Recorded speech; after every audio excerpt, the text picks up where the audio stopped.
Hallelujah, amen. Our story starts about 9 years ago. 9 years ago, I used to be a statistician. And basically, statisticians are people you call in when you have AI or analytics problems, and no one in the team seems to be able to solve them. And as I was working, I kept on bumping into these really interesting statistics. The first one is when ice cream sales rise, so do homicides. Coincidence, or will your next cone murder you? Now, as it turns out, this is a real study. It's been proven time and time after again. This is actually true. But what is happening has nothing to do with ice creams. It has everything to do with how hot it is outside. As it turns out, when it's hot, we tend to get dehydrated, and a little bit of dehydration goes a long way in stress management, right? So people who were already feeling bad, a little angry, that last one push can just take them off the edge. So as it turns out, this is true, but has nothing to do with ice creams. The most famous example of analytics or AI gone wrong actually comes from the Second World War. It is famously called the survivorship bias. So, Second World War was the first time we had aerial warfare. You would send out a bunch of planes, your opponent would send out a bunch of planes, they would fight in the air, some would fall, some of the planes would come back. British Army Corps realized, hey, we're losing one too many planes, so we need to find a way to make sure our soldiers and our planes come back. And they basically went out there and gathered a bunch of data on where these planes were getting shot. Each one of those red dots you see on the screen is where a plane was shot. So the British Army Corps said, hey, it looks like the places where we get shot most frequently is the body of the plane, wings, and the back wings. And then a statistician walked into the room and asked, how did you gather all this data? They said, well, we gathered it from all of the planes that returned. Big mistake, right?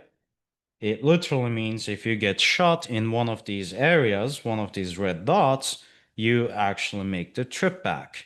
But all of these white areas without any red dots, if you get shot there, you actually fall out of the sky. And it makes intuitive sense, right? It's the engines, the cockpit, the flap controls so that you can actually maneuver, and where the fuel or the back wing exists, the connection to the back wing, because that helps you maneuver.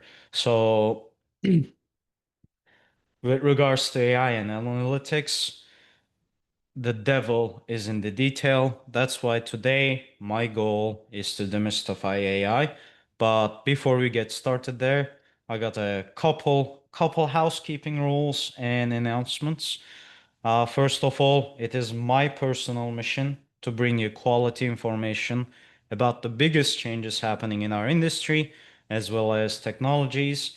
And I do that every week on my LinkedIn, on my newsletter called Records Insights. So if you're ever curious to hear more from me, you can always find me on LinkedIn. My next request is please, please, please ask me questions. I don't want to be here monologuing for an hour. It's not the best use of our times. If something is confusing, if you have a burning question, just ask away. It doesn't need to be about AI. I've been doing file share cleanups for about 5 years now. I have a personal vendetta against them, so you can ask me about file share cleanups. You can also ask me about my dogs. Here is Jack. We call him Crackhead, mostly because he cost me about $2,000 in damages. I rescued him and he loved eating laptops, drywall. I don't know how you even get to eat a drywall, but he ate everything. This is Piper. Piper is not exactly my dog anymore, but I still think of her as my dog. She's my ex's dog. But, when we broke up, Piper was so sad that the first thing she did was actually uh, take a number two. poo on her bed. That shows some commitment. Uh, so I'll take a 3 minute break there, and I'm going to ask for three brave volunteers to break the ice in the room so that we get comfortable asking questions and I get comfortable answering them.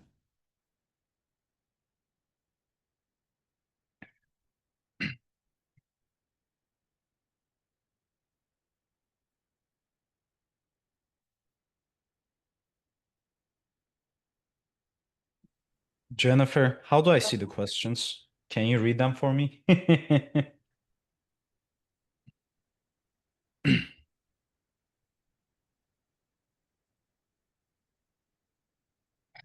Oh, I got the first question. Am I going to get another dog then? I actually kind of did. I was walking in San Antonio this Sunday and I bumped into a stray dog. I tried to call animal services. I tried to find housing for him, but everything's closed over the weekend. So now I have a new pup. And he's not as bad as Jack, but he is eating quite a lot of stuff in the house. What breed is Piper? I actually have no clue. She's a mutt. Jack is also a mutt. Where am I from? I usually turn this into a bit of a game, but I'm not sure how we would do that on Zoom. I like when people try to guess where I'm from since no one usually gets it right, but I'm actually from Turkey. Oh, we're getting really good questions. As records managers, how much do we need to know about AI? Do we need to be in the details? So I would say two things. First of all, the more you know about technical details of any technology, doesn't have to be AI, the better you get at detecting vendor lies, right? The better you get at using these tools and technologies. So I am always for learning more about what is happening on the background. And this doesn't mean go in there and build your own AI, but at least understand theoretically what is happening with AI, where is it effective? Where is it not effective? How can I use it? Uh, how much do we need to know about AI?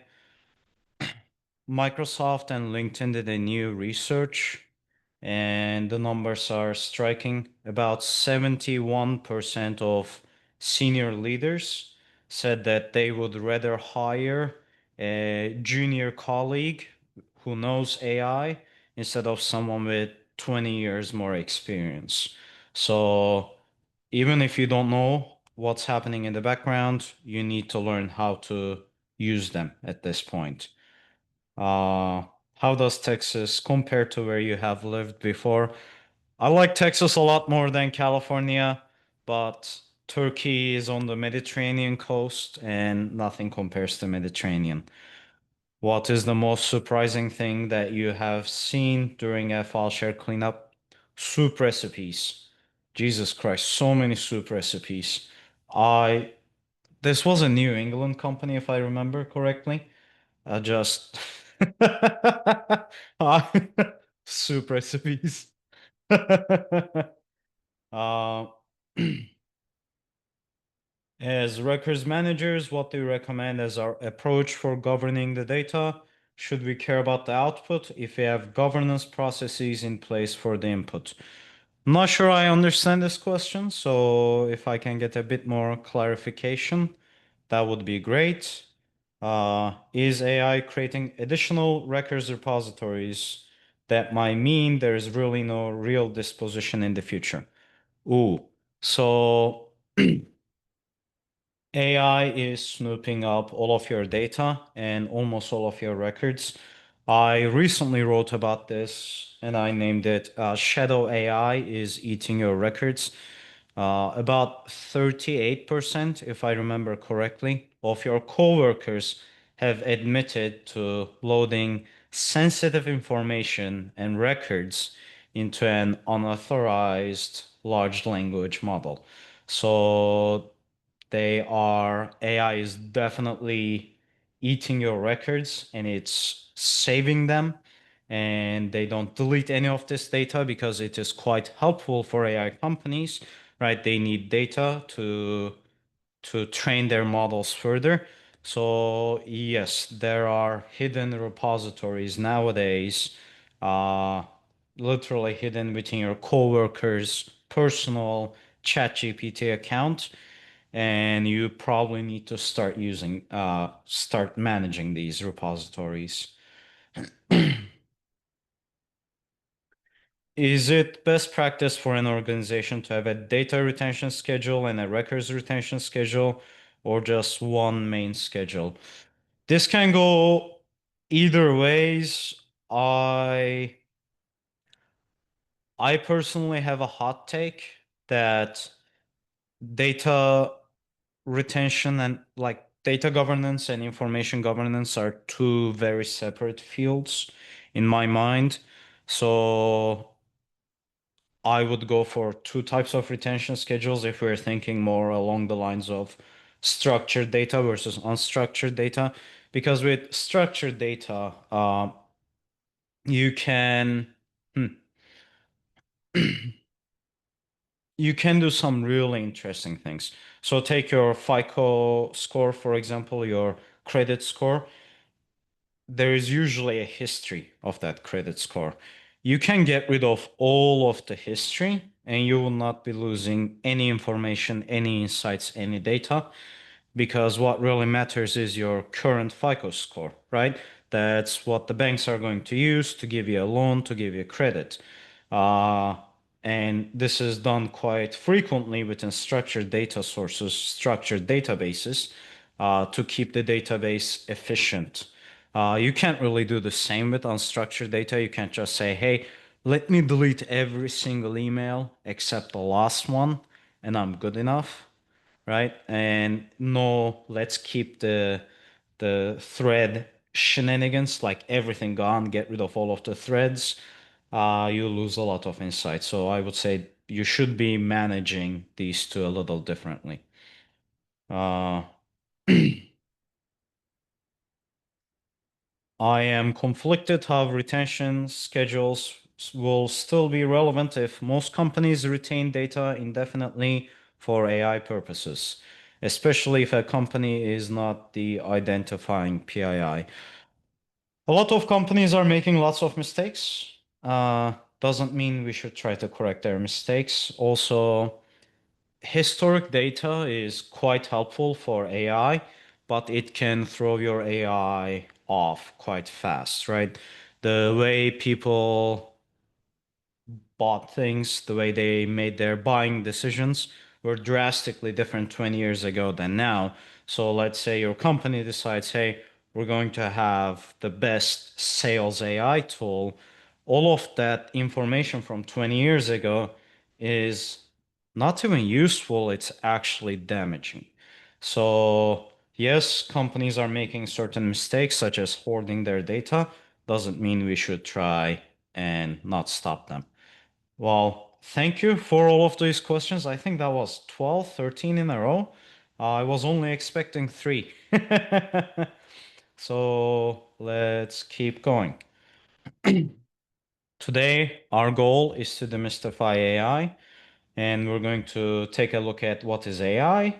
We're going to take a look at history of AI for records management, and in here we're going to talk about large language models. Then we're going to take a look at the future of AI and records. So what is AI? As it turns out, there are two definitions for AI.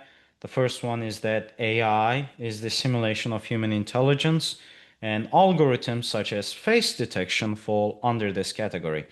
The second description is that AI lets computers learn, create, and analyze. Now, when we look at both of these descriptions, we can see that they're rather broad, they're not super specific, and that is exactly what we see when you look out into the field.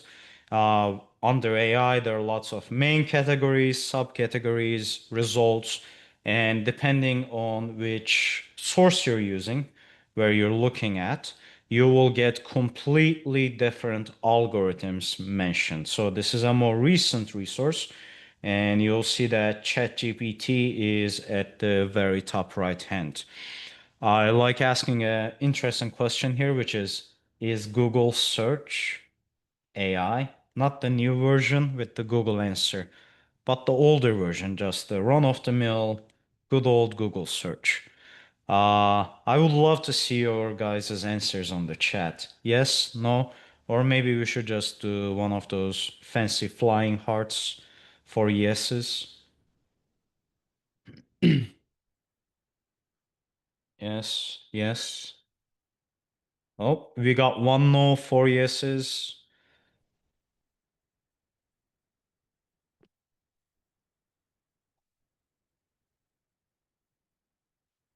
Some of us are saying it's just an advanced keyword search. It's not an AI. I love this question because it divides the room.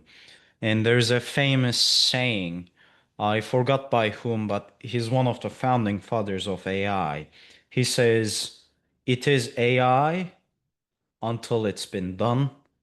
And once it's been done, it's just good old technology.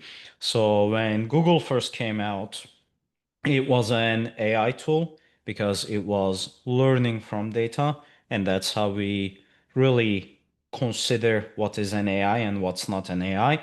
But we don't really count it as AI anymore. So by this, we can see that the definition of AI depends on the times you live in. Here's a funny example from the 1770s. The Mechanical Turk was an AI, a chess playing AI. Well, they called it a thinking automaton at the time.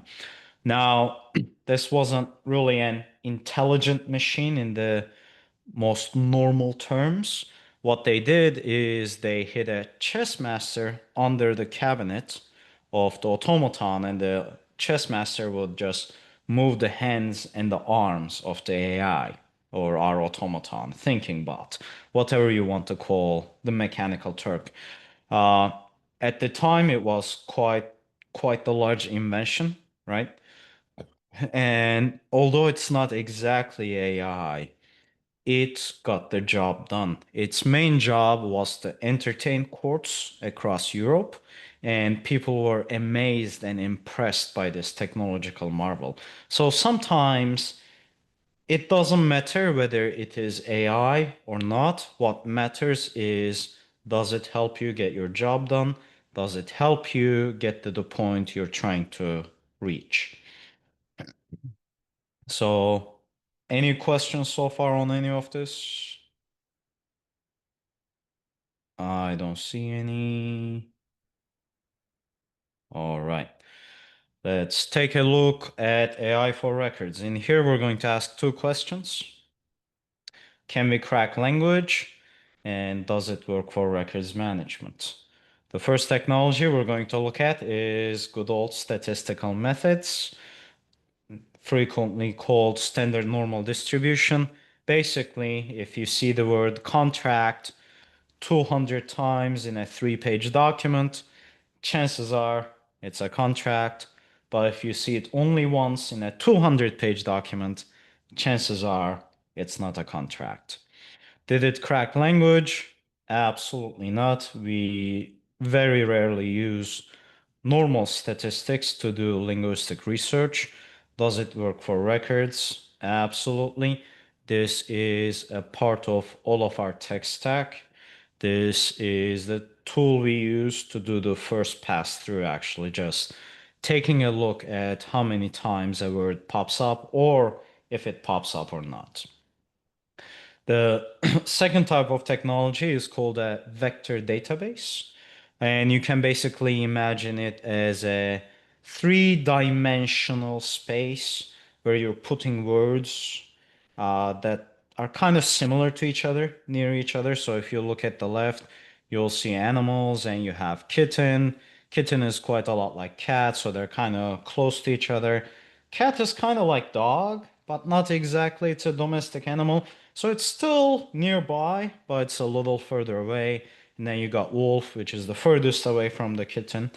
The reason why we call these vector databases is because each one of these dots are actually vectors. So there are these fancy little arrows.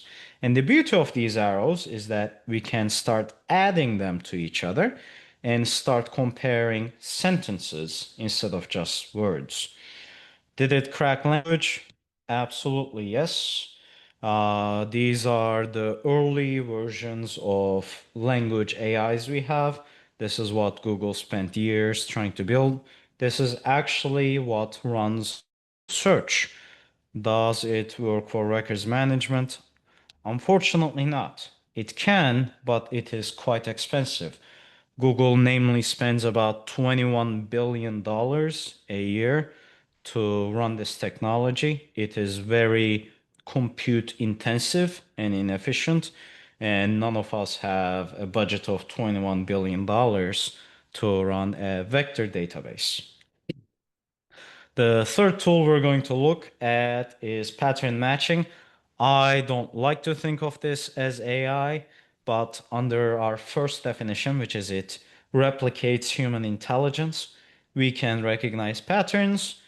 Computers can recognize patterns. So nowadays, sometimes it's called AI.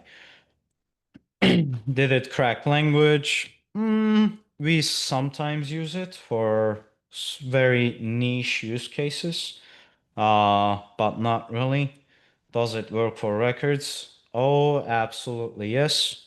This is how we detect PII. And what we really do, what most of our tools do, is they combine pattern matching with our statistical methods to automatically tag documents. If you have an automated tagger or a classifier, and we called it regex, regular expressions. So regular expressions is just basically having a pattern matching query together with some kind of weights of saying, hey, if you've seen this 3 times or if you've seen this and that. Last technology we're going to look at is machine learning, also called neural networks. And you can really think of this as a lab-grown brain because they really are. We looked at human brains, we looked at mice brains, and we decided, hey, why don't we build a computer brain? So each one of these little bubbles, these nodes, are a computer neuron. You have an input layer and you have a bunch of other layers. So these are neurons connected to other neurons, connected to other neurons. And then at the end, you have an output layer. So let's say our input layer is our nose. You smell some pepper on the air. Your output layer is just sneeze. The way we train these technologies is with something called forward backward propagation. That's just a fancy phrase for you feed data into it. And here's how they work. Let's say we're building a self-driving car. On the left-hand side, we will have our input neurons, so the ones in orange, and this will be the car's sensors, how fast you're going, the cameras around the car, the position of the wheel, everything possible. Then you're going to have a bunch of neurons that are making some decisions. And at the very end, you're going to have 4 output neurons. In here, we only have one in this nice purple, but you would have 4, which is speed up, slow down, turn left, turn right. As you're driving the car, your neural network is constantly making decisions. So let's say you're at the highway, you want to take an exit, so you put your right blinker on and you're going, let's say 60 miles an hour, but the exit says 45 miles an hour. So you slow down and do your right turn and perfect. At the same time, let's say the AI decided, hey, I'm going to turn right, but I'm going to speed up instead. Now we have the predictions of AI and what we've done, which is called the true value. We compare them to each other. We realize, hey, we slowed down, but the AI sped up. That was a mistake. Let's go back to our neural network. Let's find that neuron that says speed up. That was a mistake. Let's find all of its connections and all of those neurons connections and all of those neurons connections. and let's make all of those connections a little weaker. We managed to take a right turn, so we're going to do something very similar for our right turn output neuron. We're going to find it. We're going to find all of its connections and all of their connections and all of their connections, and we're going to strengthen those connections. So in effect, these machine learning algorithms, neural networks, literally work like human brains. Did it crack language? Absolutely yes. ChatGPT or large language models are a type of neural network. Does it work for records? So far, unfortunately, no. There is a hope that these tools will come into our field and they will revolutionize how we do our works, but they are a little too expensive at the moment. So when we compare these two questions, which is did it crack language and does it work for records, we'll see that it's almost like a reflection of each other, as if there is a mirror in the middle. And that mirror is really cost effectiveness, right? In our field, we want compute efficient and cost efficient technologies to help us detect records because we don't have a lot of budget and we're dealing with an insane amount of data. What about large language models? Did it crack language? Absolutely yes. Does it work for records? These tools are far more expensive than the older models of machine learning and AI.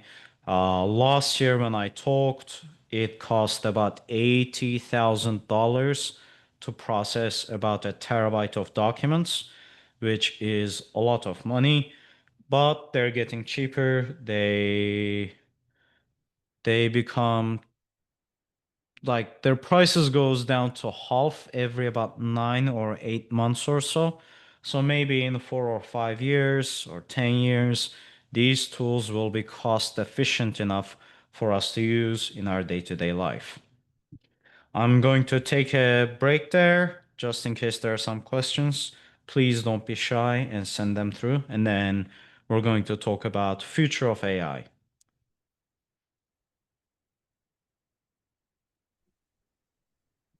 It will also say if anyone would like to, I was going to say, Paul just raised his hand. Paul, do you want to come on live and ask your question? Oh, we can do that? This is high Yes. So, tech. Paul, I just unmuted you. If you want to unmute, you can ask your question live.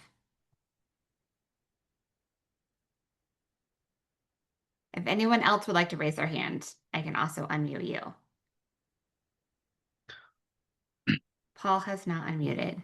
So, Paul, I'm going to mute you and I'm going to unmute Misty. Misty, I've unmuted you. If you want to, you have to then unmute yourself. Okay. Can you hear me?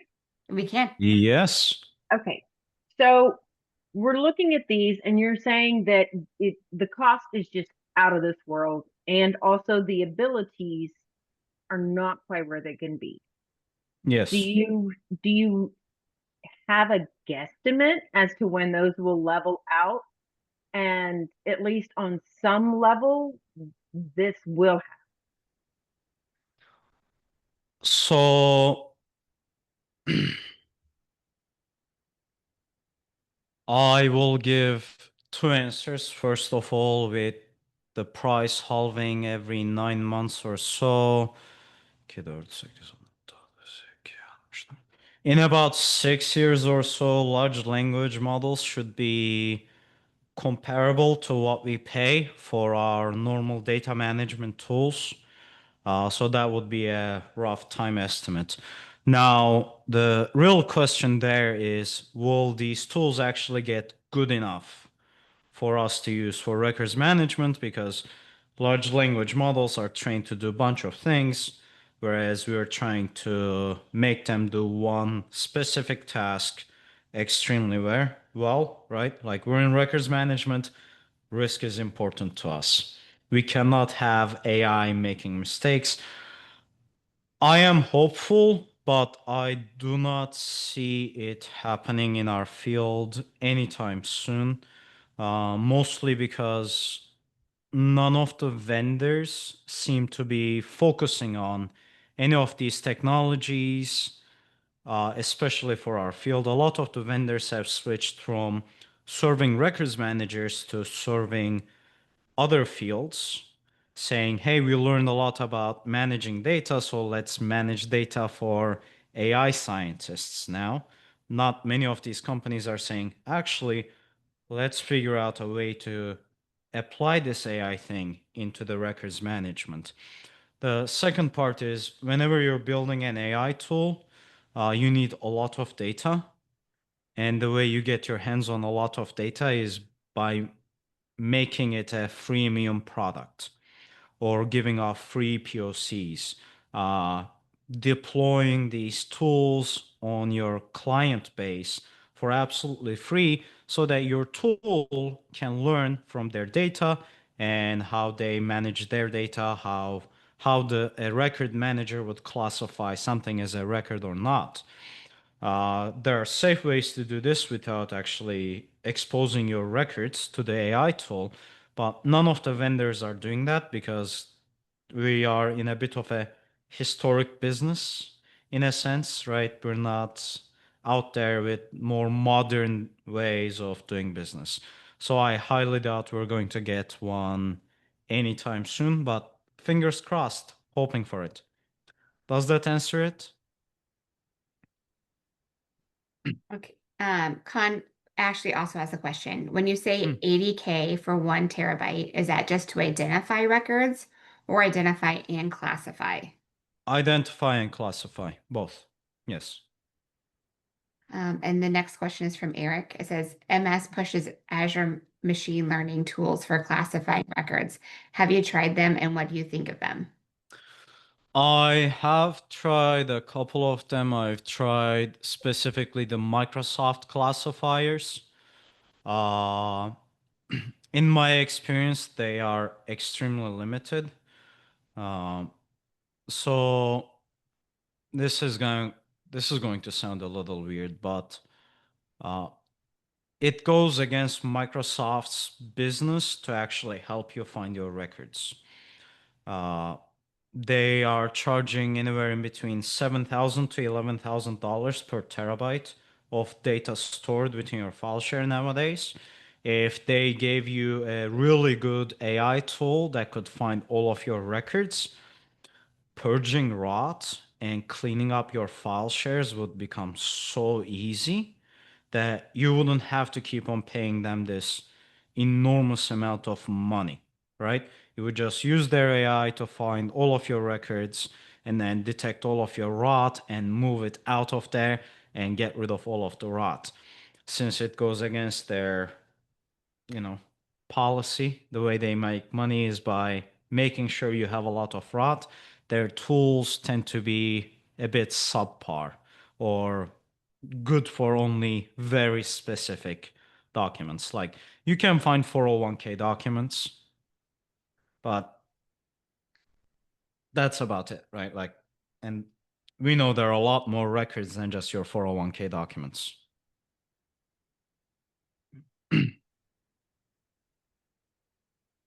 It looks like there's one more question. Do you have a recommendation on what an appropriate retention period would be for the data inputs, outputs associated with AI tools in law firms, balancing functionality and client work product? Ooh, this is a good one. Uh, I talked with a couple of law firms, and right now what they're doing is when they're adding the same retention period, they would add to another client documents. Basically saying, hey, if we're going to keep this for the next 5 years, 10 years, or maybe delete it right after we're done with this client, let's do the same for AI. I would say if this is not a closed down AI, so this is not your own enterprise deployment, try to keep it as long as possible, right? Because if this document is going to ChatGPT, it will live within ChatGPT for eternity. And let's say something happens, there's a data leak at ChatGPT, something goes wrong, ChatGPT gets sued and mistakenly produces this document, or some random person gets pretty much an exact copy of this document just by prompt engineering. It comes in handy for you guys to have a copy of that document with an history of how that document was created, what kind of prompts were used, why it was fed into a public AI platform at first. So if it's a closed down platform, I would say use the same retention schemas you use for any of your other legal documents or client documents. If it is not your personal, your company's own deployment, try to keep it longer. How long? I have no clue. This is very brand new for all of us. All right, and that's all the questions right now. I also just want to give you a heads up. There's about 15 minutes left in the hour. Oh, geez. Okay. Thank you for all those questions. Let's talk about future of AI, and this will probably be the last thing I get to cover, so we won't get to go into the more fun parts of records, maybe. Let's see. So we'll be trying to answer two questions. How good can large language models get, and how can we make them better? So the bad news is we've hit a limit on how good we can make these large language models. This is a graph from OpenAI's own webpage showing exactly that. Basically, you have test loss versus compute data size and a bunch of other things. Test loss is a way to say how good the AI is. So in here, you can see at 6, that means it makes mistakes 6% of the time. If you're trying to go from 6% to 5%, you roughly go from 10 to the negative 7 to 10 to the negative 5. Basically, to make your AI 1% more precise, you need to spend about 100 times more money. So we hit a limit on how good we can make these tools just by spending money on it and just by making them larger. So what we decided to do as the AI field is, hey, we know there are certain problems with these large language models. Let's solve them, and that way these models will also get better. The first issue is they don't have any creativity. They are quite expensive to develop or to even use. They make things up quite a lot. We call it hallucinations. By human estimates, they are pathological liars. As it turns out, anyone who lies more than about 1% of the time counts as a pathological liar. Last I checked, some of the newer AI models lie somewhere about 33% of the time. That's a lot of lies. This is for very specific prompts, especially around news, but they tend to lie quite a lot. They imitate humans. So if you're worried, hey, is AI going to take over the world? Are we going to see something like a chessbot, right? Uh, I mean, even the greatest grandmaster of our time cannot beat his own cell phone.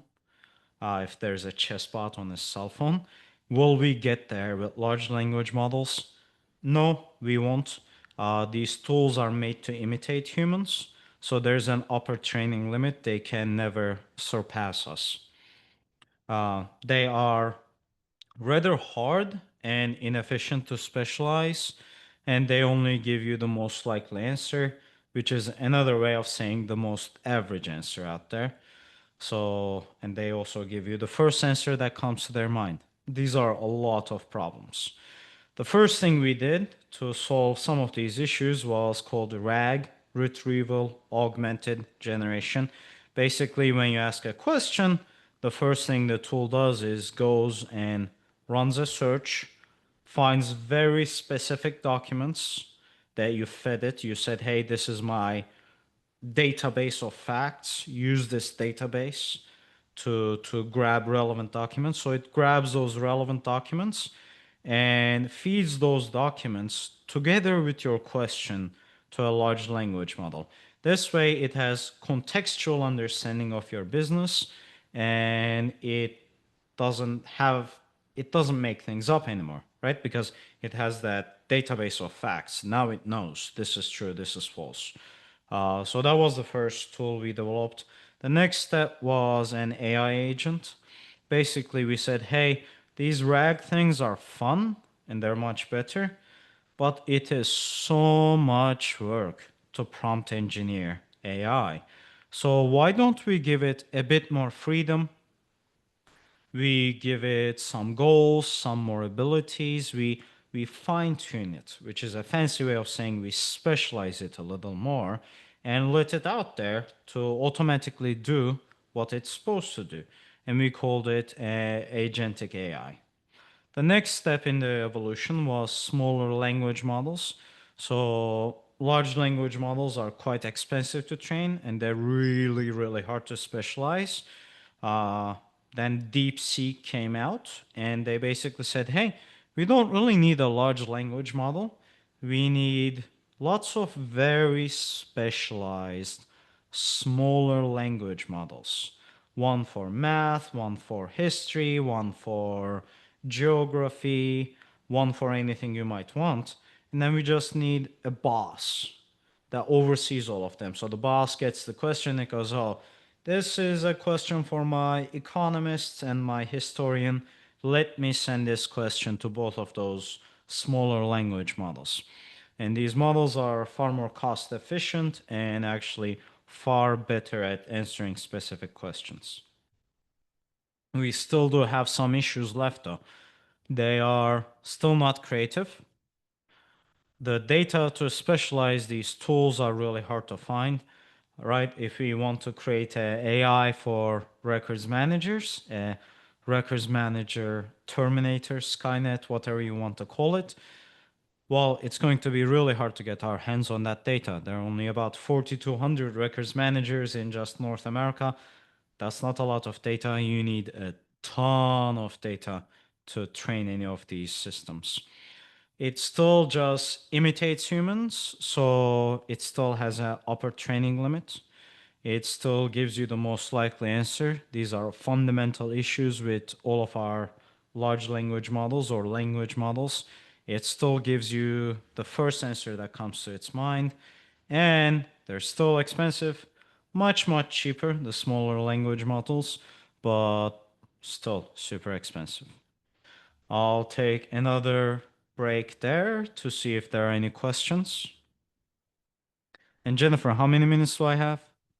You have 9 minutes left. And we just Okay. had a question come in. And again, I'll say if anyone would like to come on and ask your question live, just use your little raise your hand option. And I will allow you to turn your mic on.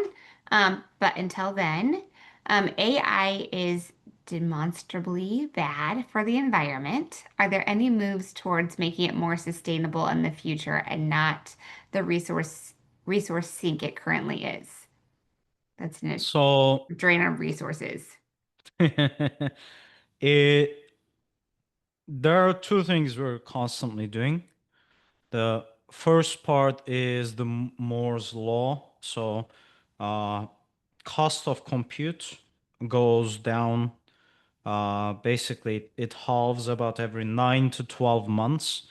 That's another way to say it's going to get cheaper, but also less draining on the environment, right? When we become more efficient at computers, we also don't need as much weather conditioning anymore. We don't need to use as much water anymore.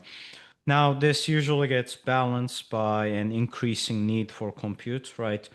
We as humans, for some odd reason, love compute and can't keep our hands off of it. So if there's more compute, people will find a way to use it.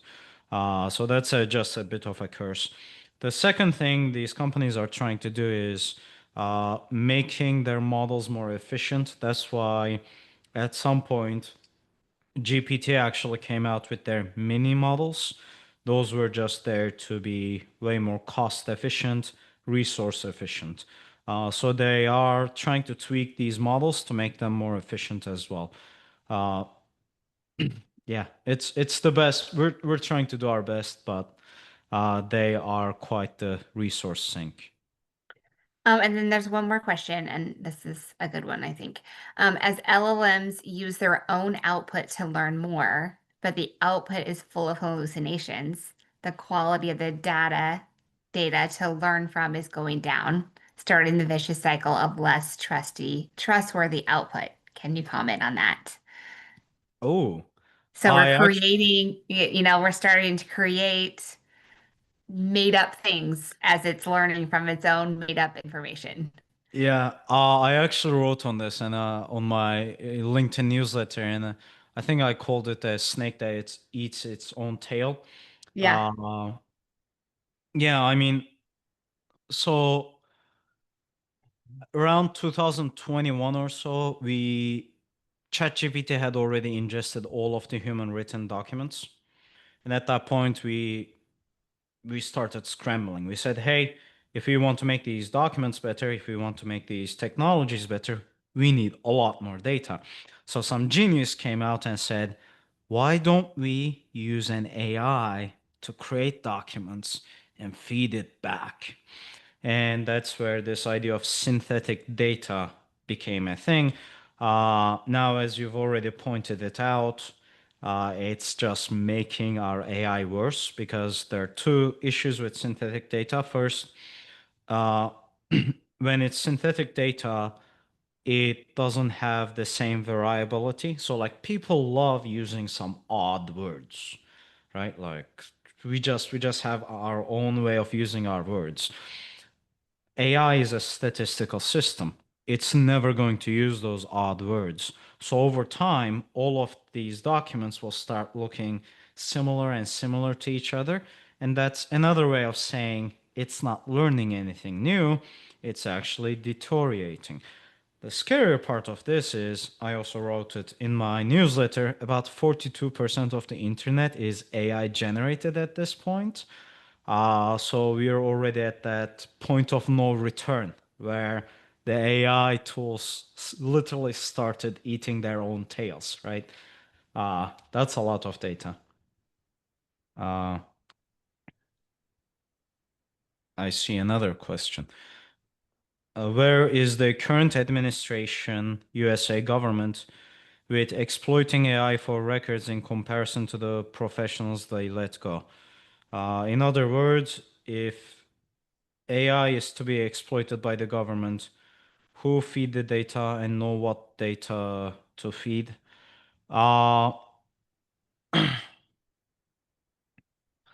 I don't really know how the US government plans to use AI, but from all I can tell is they're giving some very conflicting messages all around. Uh, so I'll probably just take a pass on this one. I'm not even sure if the government knows how to use AI themselves just yet.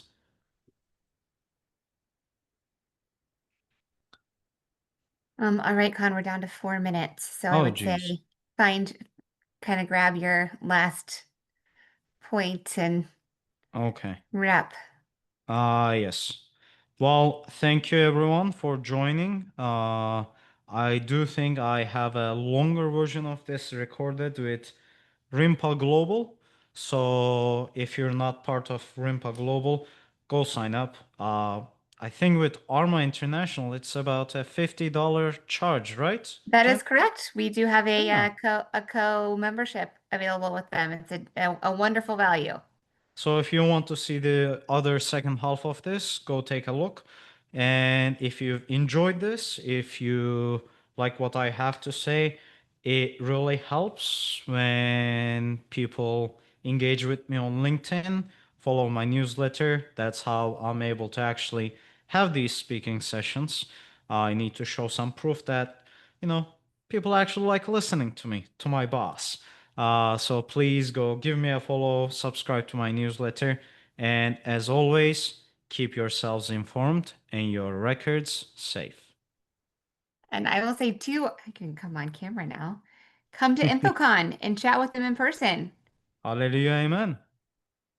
Yeah, I would say you could definitely come to InfoCon, chat with Con in person. I'm sure you could get quite the group together, Con, and have a really lively conversation going. Yeah, I mean, I'm already planning on having a nice discussion with Andrew Usasi and Tim O'Toole. I'm gonna try to get it taped, but that would be a fun time. Yeah, come join, Yes, say hi. I'm very friendly. that will be I don't great. bite.